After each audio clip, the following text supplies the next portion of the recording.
اس وقت جو دین متین قبول کرنے والوں کو تکلیفیں ابو جہل سے تھیں، بالکل اس سے بھی بڑھ کر آج کسی مسلمان کے گھر میں کوئی بندہ دین کی طرف راغب ہو جائے، اس کو جو تکلیفیں آتی ہیں وہ بالکل اسی طرح کی ہیں۔ اتنا کفر سے نہیں بچایا، اتنا دجال سے نہیں بچایا جتنا انہوں نے خدا رسول سے بچایا اپنے بچوں کو، اللہ کے دین سے بچایا، اللہ کے حکم سے بچایا، اللہ کی شریعت سے بچایا انہوں نے اپنے بچوں کو، بچا کے رکھتے ہیں بیٹا کہیں اسلام کے قریب نہ جانا۔ بس یہ لوگ کیا کہیں گے، اسی بات پہ ہم پورا دین رب کا چھوڑ کے بیٹھے ہوئے ہیں کہ اللہ تعالیٰ کے دین کے چھوڑنے کو یہ عزت سمجھتے ہیں اور ترقی سمجھتے ہیں۔ بسم اللہ الرحمن الرحیم ثم ان ربك للذین هاجروا من بعد ما فتنوا ثم جاهدوا وصبروا ان ربك من بعدها لغفور رحیم۔ اس آیہ مبارکہ کے متعلق مختلف پہلوؤں سے گفتگو ہو چکی ہے۔ اس آیہ مبارکہ میں اللہ تبارک و تعالی نے صحابہ کرام علیہم رضوان کے کلمہ پڑھنے کے بعد ان پر جو تنگیاں تکلیفیں آئیں ان کو بیان فرمایا، یعنی جہاں یہ دین متین کے عروج کی اور دین متین کے غلبے کی بات اس آیہ مبارکہ سے ثابت ہو رہی ہے، اور دین متین کے ساتھ مخلصین لوگ جو ہیں ان کی بخشش اور معافی کی بات ہو رہی ہے، وہیں پر یہ آیہ مبارکہ جو ہے یہ دین حق کے ساتھ کھڑے ہونے والوں کو جو آزمائشیں پیش آتی ہیں ان کو بھی بیان کر رہی ہے۔ اللہ تبارک و تعالی نے ارشاد فرمایا کہ جن لوگوں نے دین متین کو قبول کیا، فتنوا، ان کو آزمائش میں مبتلا کیا گیا، ان کو مختلف قسم کی تکلیفیں آئیں، آزمائشیں آئیں، فرمایا کہ انہوں نے پھر ہجرت کر لی، گھر چھوڑ دیے، اپنے علاقہ چھوڑ دیا، وطن چھوڑ دیا، فرمایا کہ پھر جب ایک دور دراز علاقے میں جا کے بیٹھ گئے پھر بھی ان کو سکون کا سانس نہیں لینے دیا گیا، مکہ سے ہجرت کی مدینے پہنچے پھر بھی مشرکین کو سکون نہیں آیا، گاہے بگاہے وہ چھیڑ چھاڑ کرتے رہتے تھے۔ اللہ تبارک و تعالی نے پھر جہاد کا ذکر کیا، اس کے بعد پھر صبر کا ذکر کیا۔ آج جس بات پہ ہم نے غور کرنا ہے کہ وہ جاہلی معاشرہ جو دین کو قبول نہیں کرتا تھا، وہ معاشرہ مکے کا جس میں ابو جہل بھی ہے، ابو لہب بھی ہے، عتبہ بھی ہے، شیبہ بھی ہے، ان کو دین برداشت نہیں تھا۔ کیا دین کی بات کہیں بھی دیکھتے تھے ان کو اذیت دیتے تھے، تکلیف دیتے تھے؟ کیا آج وہ معاشرہ لوٹ کر کے آ تو نہیں گیا؟ جی، اس وقت ایک فرعون تھا موسیٰ علیہ السلام کے دور میں، ابراہیم علیہ السلام کے دور میں ایک نمرود تھا، میرے آقا علیہ السلام کے زمانے میں ایک ہی ابو جہل تھا، ابو لہب ایک ہی تھا۔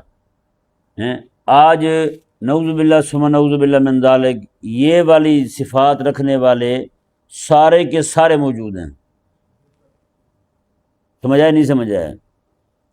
حیران کن بات یہ ہے کہ آج دین متین کی بات کرنا خود مسلمان کے گھر میں برداشت کو نہیں، خود مسلمان کے گھر میں برداشت کو نہیں۔ گھر میں کوئی بچہ جو ہے وہ دین متین کی طرف راغب ہو جائے، نماز پڑھنے لگے، داڑھی رکھ لے، گھر میں بچی جو ہے وہ برقع پہن لے، تو پھر جو اوس اس گھر میں پڑتی ہے مسلمانوں کے گھروں میں وہ علامان الحفیظ ہے۔ بس سمجھ آیا نہیں سمجھ آیا؟ میرے پاس اتنے فون آتے رہتے ہیں، لوگ مجھے بتاتے رہتے ہیں، چند ایک باتیں میں نے لکھی ہیں، میں ابھی آپ کو سناؤں گا کہ مسلمانوں کے گھروں میں اس وقت دین متین کے ساتھ کیا ہو رہا ہے۔ سمجھ آیا نا؟ ہاں، بالکل برداشت نہیں ہے۔ بچہ داڑھی رکھ لے، ایک دم سے والدین کو فکر لگ جاتی ہے، پتہ نہیں یہ کسی دہشت گرد تنظیم کے ساتھ اس کا تعلق ہو گیا ہے، یہ داڑھی رکھنے لگے، اب یہ مسلمان ہونے لگا ہے، پتہ نہیں نماز پڑھنے لگ گیا ہے، کہیں یہ نہ ہو کہ یہ مجذوب ہو جائے، کہیں یہ نہ ہو کہ مسجد کا ہی ہو کے رہ جائے۔ یہ مسیدڑ کا لفظ کیوں بولتے ہیں ہم؟ جو بچہ نماز پڑھنے لگے اسے مسیدڑ کہنے لگتے ہیں، یہ مسجد جو گیا بس جی، یہ اور کسی کام کا نہیں رہ گیا، یہ بیکار ہو گیا جی۔ جب یہاں کے کرتا دھرتا لوگ بیٹھ گئے جو خود کو بڑا دانا لوگ سمجھتے ہیں، اگر وہ یہ کہنے لگے ہیں کہ جو بندہ قرآن پاک پڑھ لیتا ہے، ایک بار حفظ کر لیتا ہے، اس کا دماغ خراب ہو جاتا ہے، وہ پھر بندہ دنیا کا کسی کام کرنے جوگا نہیں رہتا۔ تو بتائیں پھر جو نیچے لوگ ہوں گے ان کا ذہن کیا ہوگا قرآن کریم کے متعلق؟ میں سچی کہوں اس وقت جو دین متین قبول کرنے والوں کو تکلیفیں ابو جہل سے تھیں، بالکل اس سے بھی بڑھ کر آج کسی مسلمان کے گھر میں کوئی بندہ دین کی طرف راغب ہو جائے، اس کو جو تکلیفیں آتی ہیں وہ بالکل اسی طرح کی ہیں۔ سمجھ آ رہا ہے؟ نہیں سمجھ آ رہا؟ اس پہ میں پہلے چند ایک احادیث مبارکہ میں آپ کو سناتا ہوں، اس کے بعد پھر میں مزید بات کو کھولتا ہوں۔ یہ حدیث پاک صحیح مسلم شریف میں ہے، حدیث کا نمبر ہے 817۔ راوی اس کی حضرت سیدنا عامر بن واثلہ رضی اللہ تعالیٰ عنہ ہیں۔ آپ فرماتے ہیں کہ حضرت نافع بن عبد الحارث رضی اللہ تعالیٰ عنہ حضرت عمر رضی اللہ تعالیٰ عنہ کو آ کر کے ملے۔ یہ حضرت نافع جو تھے یہ مکہ مکرمہ میں گورنر تھے حضرت عمر کی طرف سے، حضرت عمر کی طرف سے گورنر تھے مکہ مکرمہ میں۔ یہ جب مدینہ منورہ آئے تو مدینہ منورہ سے باہر نکل کے حضرت عمر رضی اللہ تعالیٰ عنہ نے ان کا استقبال کیا۔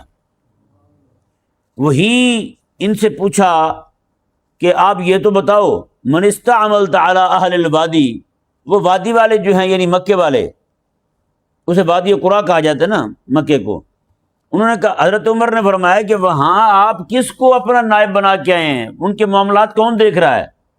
حضرت عمر رضی اللہ تعالیٰ عنہ کی خدمت میں عرض کرتے ہیں، حضور ابن ابزہ کو، ابن ابزہ ان کو بنا کے آئے ہوں۔ حضرت عمر نے فرمایا ومن ابن ابزہ، یہ ابن ابزہ کون ہے بندہ؟ انہوں نے کہا امیر المومنین یہ مولم من موالینا، یہ ہمارا ہی غلام تھا، ہم نے اس کو آزاد کر دیا ہے، اسی کو میں نے وہاں گورنر بنایا اپنی جگہ پہ۔ حضرت عمر فرمانے لگے فاستخلفت علیہم مولا، تو نے مکے والوں پر ایک غلام کو حاکم بنا دیے، یہ کیا کیے تو نے؟ اہل مکہ پر ایک غلام کو، وہ تمہارا آزاد کردہ بندہ ہے، اس کو تم نے حاکم بنا دیا ہے۔ اللہ اکبر کبیرہ۔ وہ کہتے ہیں حضور انہ قارئ لکتاب اللہ عز وجل، وہ اللہ کا قرآن بڑے سونے طریقے سے پڑھ لیتا ہے، اور وانہ عالم بالفرائض، اور وہ دین کے رب کے فرائض کو اور اس کے احکامات کو جاننے والا بندہ ہے۔ سمجھ آئے؟ وہ اللہ کے فرائض کو جاننے والا بندہ ہے، اس لیے میں اسے بنا کے آیا ہوں۔ اس کے پائے کا کوئی عالم نہیں تھا، اس لیے میں اسے بنا کے آیا ہوں۔ اللہ اکبر کبیرہ۔ حضرت عمر رضی اللہ تعالیٰ عنہ یہ سن کے آپ میں جو تعجب والی ایک کیفیت پیدا ہوئی تھی، اس میں ہو سکتا ہے جلال بھی آ جاتا آپ کو کہ یہ تو نے کیا کیا ہے کہ آزاد لوگوں پر ایک غلام کو، اور وہ بھی آزاد کردہ غلام ہے، اسے تم نے حاکم بنا دیا ہے۔ حضرت عمر رضی اللہ تعالیٰ عنہ نے یہ سنتے ہی فرمایا، اللہ اکبر، کہ اما ان نبیکم صلی اللہ علیہ وآلہ وسلم قد قال ان اللہ یرفع بہذا الکتاب اقواما ویدع بہ آخرین۔ فرمایا کہ ہاں تیرے نبی صلی اللہ علیہ وآلہ وسلم نے یہ ارشاد فرمایا تھا کہ ایک وقت آئے گا جو لوگ قرآن کے ساتھ مخلص ہو جائیں گے اللہ انہیں بہت اونچا کر دے گا، اور جو قرآن کو چھوڑ دیں گے اللہ انہیں ذلیل کر دے گا۔ جو قرآن کے ساتھ جڑ جائیں گے اللہ ان کو اونچا کر دے گا۔ وہ قرآن کے علوم کا ماہر ہے، وہ قرآن کے فرائض کا ماہر ہے، قرآن کے فرائض کو جاننے والا ہے، اللہ کے فرائض کو جاننے والا ہے، اس لیے اس کا تیری جگہ پہ گورنر بننا یہ مجھے قبول نہیں، مجھے خوشی ہے اس بات پر کہ تو نے اس بندے کو وہاں پہ گورنر بنایا ہے جو اللہ کے قرآن کو جاننے والا ہے۔ کسی کا معاملہ آیا بھی صحیح، جو فیصلہ کرے گا وہ اللہ کے قرآن کے مطابق کرے گا۔ اب یہ دیکھیں جی، یہ دوسری حدیث پاک ہے، یہ ہے حضرت سیدتنا عائشہ صدیقہ رضی اللہ تعالیٰ عنہ کی بارگاہ میں حضرت عبد الوہاب بن ورد رضی اللہ تعالیٰ عنہ فرماتے ہیں کہ حضرت امیر معاویہ رضی اللہ تعالیٰ عنہ نے شام سے خط لکھا تھا حضرت عائشہ پاک کو کہ ان اکتبی الی کتابا توصینی فیہ ولا تکثری علیہ، کہ آپ مجھے کو وصیت کریں۔ حضرت اماں کو کہا کہ آپ مجھے کو وصیت کیجئے تو ایک خط لکھیں اور اس میں کچھ وصیت کر دیں۔ فکتبت عائشہ رضی اللہ تعالی عنہا الی معاویہ سلام علیک، آپ حضرت عائشہ پاک نے حضرت امیر معاویہ کو خط لکھا، جوابی خط لکھا، اور اس میں لکھا سلام ہو آپ پر، اور آپ نے ایک ہی بات لکھی، وہی جو حضور سے سنی تھی۔ ایک ہی حدیث لکھی، وہ حدیث کیا ہے یہ سنیے گا ذرا غور سے۔ اما بعد، فرمایا کہ اللہ کی تعریف کے بعد اور رسول اللہ علیہ السلام پر درود و سلام بھیجنے کے بعد، فإنی سمعت رسول اللہ صلی اللہ علیہ وآلہ وسلم، میں نے آقا علیہ السلام کو فرماتے ہوئے سنا تھا، من التمس رضا اللہ بسخط الناس کفاہ اللہ مؤونۃ من الناس، کفاہ اللہ مؤونۃ الناس۔ فرماتی ہیں کہ حبیب کریم علیہ السلام نے ارشاد فرمایا تھا، یہ ذرا غور سے سنیے گا، حبیب کریم علیہ السلام نے ارشاد فرمایا تھا، جو بندہ اللہ کو راضی کرتے کرتے لوگوں کو ناراض کر بیٹھے تو جو لوگوں کی طرف سے اسے تکلیف پہنچے گی، جو اذیت پہنچے گی، اللہ تبارک و تعالیٰ اس تکلیف میں، اس اذیت میں اس اپنے بندے کی مدد فرمائے گا، اس بندے کی مدد فرمائے گا۔ اور فرمایا کہ وَمَنِ الْتَمَسَ رِضَى النَّاسِ بِسَخَطِ اللَّهِ وَاكَلَهُ اللَّهُ إِلَى النَّاسِ، فرمایا کہ جو بندہ لوگوں کو راضی کرتے کرتے اللہ کو ناراض کر بیٹھے، حضور فرماتے ہیں اللہ بھی اسے پھر لوگوں کے سپرد کر دے گا، چل بھئی تو ان کا ہے وہ تیرے ہیں، تیرا نہ میرے ساتھ تعلق ہے نہ میرا تیرے ساتھ تعلق ہے۔ والسلام علیکہ، معاویہ تم پہ سلام ہو۔ کیا نصیحت کی ہے اماں نے، ہیں یہاں گھنٹوں لگ جاتے ہیں نصیحتیں کرتے ہوئے، لوگوں کو سمجھاتے ہوئے، کوئی شے پلے نہیں پڑتی کسی کے۔ اماں پاک نے نصیحت یہ کی ہے کہ حضور فرماتے ہیں، آج بتائیں سچی بات ہے، آج پورا دین ہم اس لیے چھوڑ کے بیٹھے ہیں، لوگ کیا کہیں گے، ہے نا، لوگ کیا کہیں گے، لوگ کیا کہیں گے، لوگ کیا کہیں گے جی، بس یہ لوگ کیا کہیں گے، اسی بات پہ ہم پورا دین رب کا چھوڑ کے بیٹھے ہوئے ہیں۔ سمجھ آ رہا ہے نہیں سمجھ آ رہا؟ ہاں، بیٹا جو ہے نا وہ دین کی طرف آ جائے تو سارے پریشان ہو جاتے ہیں، اور دین کی طرف چلا گیا یار لوگ کیا کہیں گے، مولوی ہے یہ، لوگ کیا کہ رشتہ ہی نہیں ہوگا تیرے تو، ہیں کسی نے تجھے بیٹی بھی نہیں دینی، کیا بنے گا تیرا، ہیں لوگ کہیں گے یہ مسیتڑ ہے۔ بتائیں بھائی لوگ کیا کہیں گے، لوگ کیا کہیں گے، قسم خدا کی لوگ ہیں کیا، پہلے یہ تو بتاؤ یار۔ لوگ یہی کہیں گے جی بالکل یہ قبر اس کی سیٹ ہو گئی ہے، اس کو دفنا دو، مٹی ڈال دو، لوگ آخر میں یہی کہیں گے بس۔ رب کی بارگاہ میں کھڑے ہو گئے، یہ ادھر ہوگا ہمارے پاس، یا اللہ لوگ کہتے تھے میں نے اس لیے تیری نافرمانی کی ہے، لوگوں کو راضی کرتے کرتے تجھے ناراض کر بیٹھا ہوں۔ اب جو بندہ اللہ کو راضی کرتے کرتے لوگوں کو ناراض کر بیٹھا ہے، فرمایا میرے آقا کے سامنے کفاہ اللہ مؤونۃ الناس، لوگوں کی طرف سے جو بھی تکلیف پہنچے گی، اذیت پہنچے گی، اللہ تبارک و تعالی اس کے دل پر مرہم رکھتا جائے گا، اللہ مرہم رکھے گا، کفاہ اللہ، اللہ پورا کرے گا اس کا معاملہ، دنیا میں کر دے آخرت میں کر دے۔ آپ بتائیں نا ذرا یار، یہ جو حدیث پاک ہے یہ حضور کا وعدہ ہے، عین ممکن ہے یہ فرمان اللہ نے فرمایا ہو اور حضور ضامن ہو اس کے۔ کیا خیال ہے، وہ بلال رضی اللہ تعالیٰ عنہ مکے میں جب پہنچے تھے، وہ کعبے کی چھت پہ چڑھنے کی جب بات آئی، ابو بکر صدیق جا سکتے تھے، حضرت عمر جا سکتے تھے، حضرت عثمان جا سکتے تھے، مولا علی جا سکتے تھے، بلال کیوں چڑھے ہیں چھت پہ؟ بلال رضی اللہ تعالیٰ عنہ کو اس لیے چڑھایا گیا ہے، فرمایا کہ اللہ کا یہ وعدہ ہے جو میرے لیے لوگوں کو ناراض کرے گا، میں پھر اس کی اعانت بھی کروں گا، اس کی مدد بھی کروں گا، اس کو جو کمیاں آئی ہیں وہ بھی پوری کروں گا۔ ایک وقت وہ تھا کہ کعبے کی گلیوں میں بلال کو گھسیٹا جاتا تھا، آج وہ وقت ہے کہ نبیوں کا امام نیچے کھڑا ہوا ہے، بلال کعبے کی چھت پہ کھڑا ہو کے اذان پڑھ رہا ہے۔ بتائیں نا، یہ کوئی چھوٹی بات ہے یار؟ وہی جناب جن لوگوں کو مکے سے نکالا گیا ہے اللہ نے انہی کو خلافت دی ہے۔ مدینے میں بیٹھ کے حضرت ابو بکر کو مکہ سے نکالا گیا، حضرت عمر کو مکہ سے نکالا گیا، حضرت عثمان کو مکہ سے، حضرت مولا علی کو مکہ سے، ہیں یہ حضرت امیر معاویہ رضی اللہ عنہ کہاں کے، یہ مکہ کے ہیں۔ پھر وہ بیٹھے جہاں بھی ہیں اللہ نے ایسی حکومت دی ہے، وہ مکے والے جو ان کو تنگ کرتے تھے بعد میں انہوں نے بھی کلمہ پڑھ لیا، مسلمان ہوئے، وہی جناب اب انتظار میں ہیں کہ جناب عمر کیا کہتے ہیں، وہی انتظار میں کہ ابو بکر اب کیا کہتے ہیں، وہی انتظار میں کہ عثمان کیا کہتے ہیں، وہی انتظار میں کہ مولا علی کیا کہتے ہیں۔ اب جناب فیصلے انہی کے ہاتھ میں آ گئے، ان کی تقدیروں کے فیصلے ان کے ہاتھ میں آ گئے، یا نہیں آئے آپ بتائیں؟ تو جس بندے نے پورے مکے کو ناراض کیا، علاقے والوں کو ناراض کیا، والدین کو ناراض کیا، ہر ایک کو ناراض کیا، لیکن ایک رب کو راضی کیا ہے، میرے آقا علیہ السلام کفاہ اللہ مؤونۃ الناس، لوگوں کی طرف سے جو تکلیفیں آئیں گی اللہ فرماتا ہے میں پوری کروں گا تیری، میں رکھوں گا تیرے دل پر۔ اللہ اکبر کبیرہ۔ تو جناب یہ نصیحت ہے جی اماں پاک کی، اور فرمان ہے میرے آقا علیہ الصلوۃ والسلام کا۔ یہ روایت دیکھیے المعجم الاوسط میں ہے یہ حدیث پاک۔ حضرت جابر بن عبداللہ رضی اللہ تعالیٰ عنہ راوی ہیں، فرماتے ہیں رسول اللہ علیہ الصلوۃ والسلام نے ارشاد فرمایا ان للہ تبارک و تعالی سرایا من الملائکۃ تحل وتقف علی مجالس الذکر فی الارض۔ فرماتے ہیں کہ حضور فرماتے ہیں اللہ کے لشکر ہیں، فرشتوں کی جماعتوں پر مشتمل ہے اللہ کے لشکر۔ فرمایا کہ وہ زمین پر چلتے رہتے ہیں، فغدو وروحوا فی ذکر اللہ، فرماتے ہیں کہ وہ زمین میں اللہ تبارک و تعالیٰ کی طرف سے انہیں حکم ہے کہ تم دیکھو کون کون اللہ تبارک و تعالیٰ کے ذکر میں مصروف ہے، ہیں جی۔ فرمایا کہ پھر میرے آقا علیہ الصلوۃ والسلام نے ارشاد فرمایا کہ وہ جا کر کے دیکھتے ہیں کہ کون کون اپنے آپ کو مصروف رکھتا ہے اللہ تعالیٰ کے ذکر میں، اور حضور نے فرمایا کہ تم بھی اپنے آپ کو اللہ کے ذکر میں مصروف رکھا کرو۔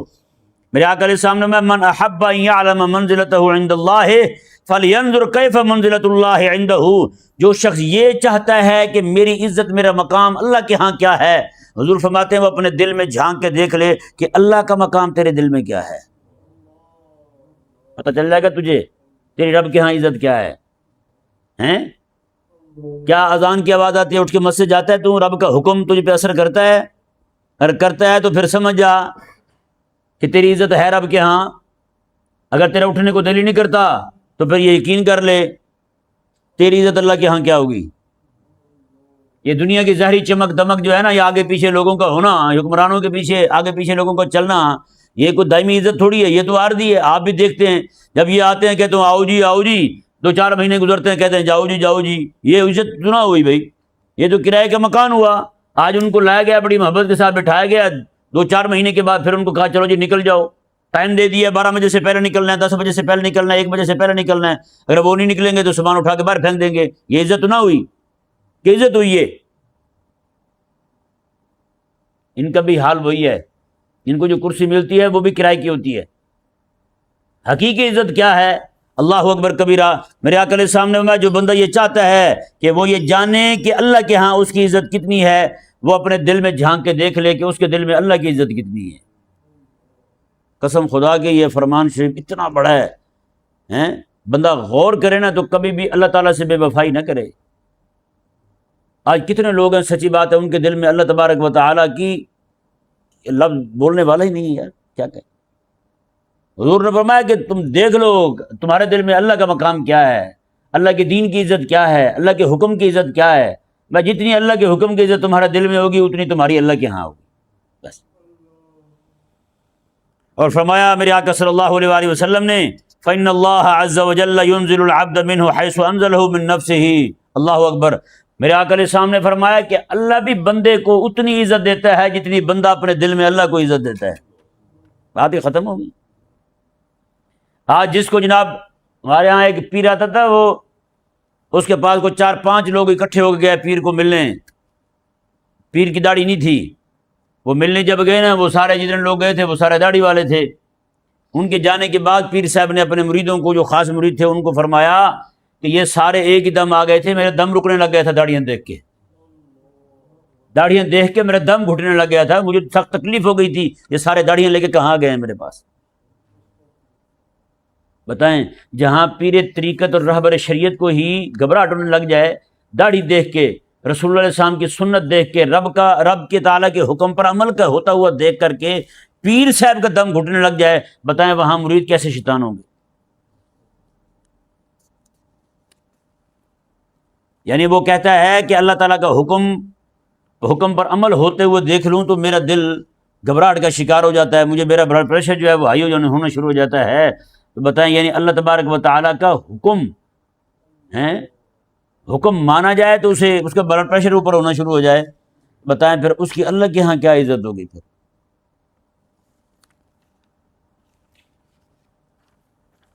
یہ میں جلدی سنا رہا ہوں آپ کو، وگرنہ بہت دل تھا کہ ایک بات کو کھولا جائے، آپ کو صحیح طرح سمجھایا جائے۔ اتنا ہی چلو کافی ہے وقت کی کمی کے پیش نظر۔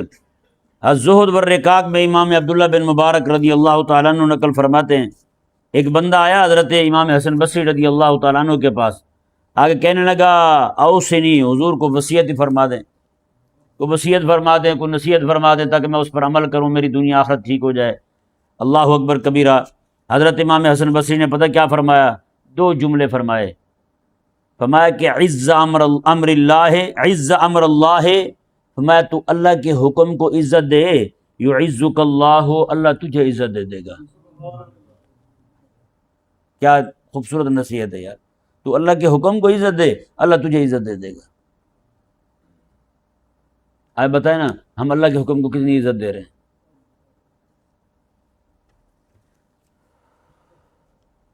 آج عزت یہ دی ہے اس معاشرے نے کہ اللہ تعالیٰ کے دین کے چھوڑنے کو یہ عزت سمجھتے ہیں اور ترقی سمجھتے ہیں۔ جتنا کوئی دین پر عمل کرتا جائے گا اتنا یہ سمجھیں گے یہ دقیانوسی ذہن کا بندہ ہے، یہ پسماندہ ذہنیت کا حامل ہے بندہ، یہ باتیں ہوں گی اس کے لیے۔ یہ ابھی پرسوں کی بات ہے، ازبکستان کون سا علاقہ ہے؟ یہ وہ علاقہ ہے جہاں امام بخاری کا مزار ہے۔ میں نے پہلے بھی بتایا تھا، یہاں وہ ترکی کے شیخ آئے تھے تو وہ وہاں گئے، میں نے ان سے پوچھا، میں نے کہا یہ سنا ہے وہاں مسلمانوں کو کیا حال ہے نا؟ لوگ یہی پوچھتے ہیں یار فلاں پہ کون سی شے اچھی تھی، یہ تھا وہ تھا، کون سا مقام اچھا تھا۔ سچی بات ہے، جب بھی کوئی بندہ ملتا ہے تو میں تو وہاں کے مسلمانوں کا حال پوچھتا ہوں، وہاں مسلمانوں کا کیا حال ہے، اسلام کا کیا حال ہے، یہی بس، اس کے علاوہ میں نہیں پوچھتا کچھ بھی ہیں۔ پہلے ہمارے بزرگوں کو یہی طریقہ ہوتا تھا، جب آپس میں ملتے تھے نا ایک دوسرے سے پوچھتے تھے یار بتاؤ تیرے ایمان کا کیا حال ہے، ایمان کا حال پوچھتے تھے، یہاں کاروبار کا پوچھتے ہیں بس، اس کے علاوہ آگے کچھ پوچھتے کوئی نہیں، پہلے ایمان کا پوچھتے تھے۔ دو صحابی ہیں آپس میں ملے نا، تو ایک نے کہا یار، دوسرا بندہ ہے، اس نے کہا کیا کر رہے ہو؟ اس نے کہا یار آپس میں باتیں کر کے نا اللہ تعالیٰ کی ذات پر ایمان کی، اپنے ایمان کو پکا کر رہے ہیں، اپنے ایمان کو پکا کر رہے ہیں۔ پہلے یہ حال تھا اور آج کیا حال ہے، نعوذ باللہ من ذالک۔ تو میں نے ان سے پوچھا، انہوں نے کہا جی وہاں اسلام کا یہ حال ہے کہ لوگوں سے میں نے پوچھا کہ نماز، انہوں نے کہا جی ہمارے باپ دادا پڑھا کرتے تھے، ہمیں تو نہیں پتہ، ہمیں صرف نماز کا لفظ کا پتہ ہے ہمیں کہ نماز بھی کوئی شے ہوتی ہے۔ بتائیں، یہ حال ہو چکا ہے۔ ابھی اسی علاقے میں ازبکستان میں وہاں پہ ایک نوجوان ہے، یعنی کہ اس کا بیٹا ہے، اس نے اپنے بیٹے کی قرآن پاک کی تلاوت کی ویڈیو جو ہے وہ فیس بک پر شیئر کی ہے۔ اس بات پر اس والد کو گرفتار کر لیا گیا ہے، اس نے قرآن کیوں شیئر کر دیا ہے؟ بتا، یہ پرسوں کا واقعہ ہوا ہے، پرسوں والے دن ازبکستان میں یہ ہوا ہے کہ بیٹے نے قرآن پاک کی تلاوت شیئر کی ہے، یعنی کہ بیٹے کی تلاوت باپ نے شیئر کی ہے اور اس باپ کو گرفتار کر لیا گیا ہے، اس نے قرآن کی آیتیں کیوں شیئر کی؟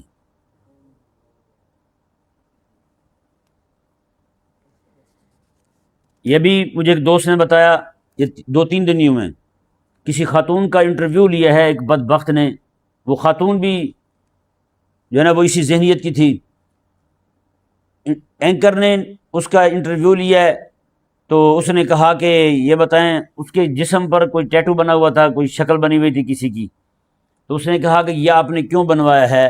آگے سے اس نے کہا یہ حرام ہے اس لیے بنوایا ہے۔ سمجھ آئے؟ تو وہ عورت جو ہے یہ پاکستانی فلموں میں اداکار ہے، ایکٹر ہے، ڈراموں میں فلموں میں کام کرتی ہے وہ۔ اس نے کہا کہ یہ میں نے، اور دونوں پھر کہکا لگا کے زور لگا کے ہنسے ہیں۔ بتائیں یار، اللہ کے حکم کی یہ عزت رہ گئی ہے؟ ایک خاتون ہو کے وہ برسر علی رؤوس الاشہاد کہہ دے، لوگوں کے سامنے کہہ دے میں نے یہ اس لیے کیا ہے کہ اللہ نے روکا ہے، اس لیے میں نے کیا ہے۔ یہ وہ معاشرے کی، اس معاشرے کی بات کر رہا ہوں جس کو یہاں اسلامی معاشرہ کہا جاتا ہے۔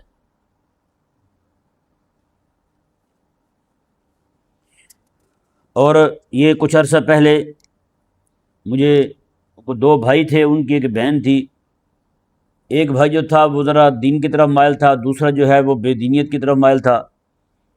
وہ ان کی بہن جو تھی، وہ بھائی جو تھا جو دین کی طرف مائل تھا، وہ درس قرآن گھر لگاتا تھا، اپنا جو درس قرآن ہوتا تھا نا یہ والا گھر میں لگاتا تھا، گھر میں ان کی اماں بھی سنتی تھی، بہنیں بھی سنتی تھی، سارے سنتے تھے۔ ان کی ایک بہن نے درس قرآن سے متاثر ہو کے برقع پہننا شروع کر دیا۔ ان کے چھوٹے بھائی جو تھے جو دین کی طرف مائل تھے، انہوں نے مجھے بتایا، انہوں نے کہا کہ ہماری بہن کا آج 5واں برقع جلا دیا گیا ہے، سگے بھائی نے جلایا ہے۔ اس نے کہا ہماری تو خاندان میں ناک کٹوا دیے تو نے برقع پہن کے۔ بتائیں یہ کہاں کی بات ہے؟ پاکستان کی بات ہے، آپ کے ہی ملک میں ہو رہا ہے۔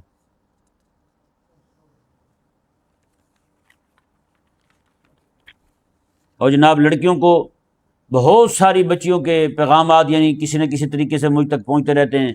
وہ جی گھر میں تانے ملتے ہیں، تم سے شادی کوئی نہیں کرے گا، تم نے برقع پہن لیا ہے، تم جناب وہ اسلامسٹ ہو گئی ہو، تم متشدد ہو گئی ہو، یہ ہو گیا ہے وہ ہو گیا ہے، اس طرح کی باتیں۔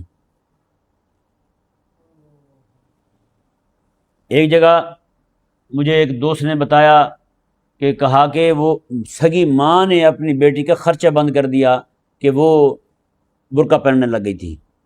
برقع پہننے لگی ہے بیٹی تو سگی ماں نے اس کا جیب خرچ بند کر دیا، اس نے کہا کہ تجھے کچھ نہیں ملے گا۔ بتائیں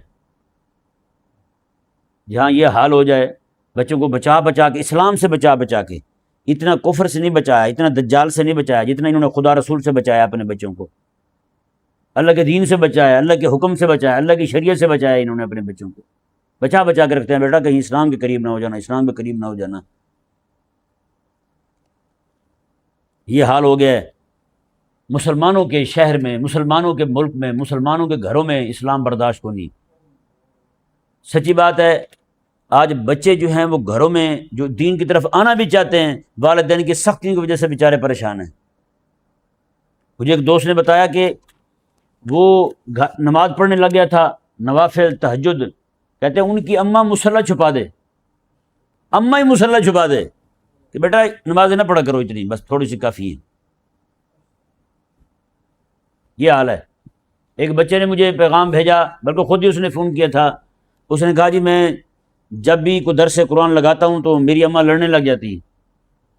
کہتے ہیں کہ پھر میں نے وہ کوئی حساب لگایا ہوگا موبائل پر، کہتے ہیں جی ایک دم میں گانا جو ہے نا وہ رکھتا ہوں چالو کر کے، جیسے ہی اماں میری طرف آنے لگتی ہیں تو فوراً میں وہی آن کر دیتا ہوں، کہتا ہوں اماں یہ دیکھو میں یہ سن رہا ہوں، کہتا اماں کہتے چل ٹھیک ہے پھر ٹھیک ہے۔ بتائیں مسلمانوں کے گھر میں قرآن کا درس سننا اتنا مشکل ہے بھائی۔ یہ جیسے جیسے مجھے پیغامات ملتے رہے تو میں لکھتا رہا تھا۔